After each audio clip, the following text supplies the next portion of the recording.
the next icon is for our effects browser. If we select that, it gives us all of these effects options over here.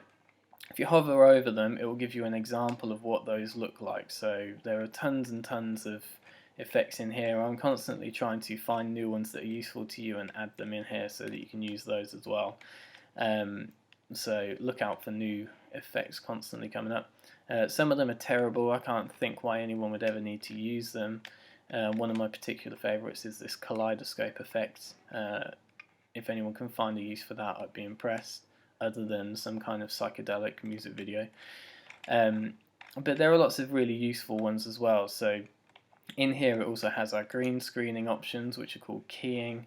There are options for distortion, there are options for stylizing if you're going for a particular kind of cinematic look. There are even options for blur if you just want to make something slightly blurry or very blurry. You can change all of those.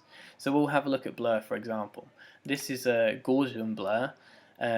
If you were to select that and drag it on top of your video, whichever clip you drag it on top of, it is going to paste it on.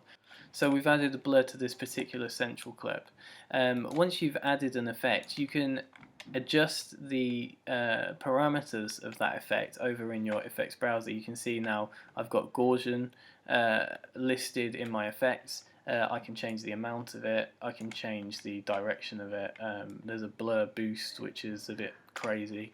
But if I decided that I didn't like the look of it and I wanted to remove that, I can select this blue box and it will go away. The only issue with that is then if you were to decide that you do want to add it back on, don't drag it from here, because then you'll end up with a whole list of Gaussian effects on here.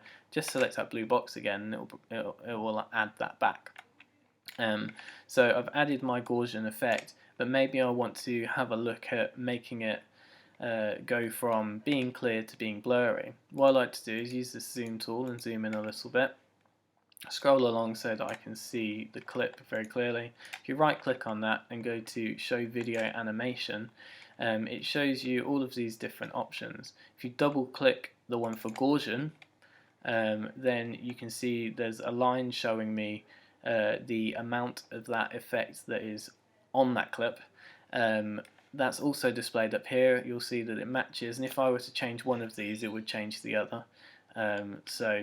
I want to fade in that effect and fade it out. You can see the small little icon. I'm not sure what it's meant to be. It looks a bit like an upside down teardrop.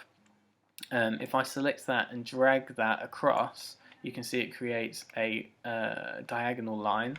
That shows us that it's going to go from all the way down at the bottom to our amount that we've preset. You can also do that at the other end to make it the effect of it fading out. So if I now go back and hit spacebar to watch it back, you can see it goes blurry and then it goes clear again. The reason that it does that is just because I've set these parameters to make it fade in and fade out. You can do the same for opacity. Opacity is how see-through something is, or how opaque it is.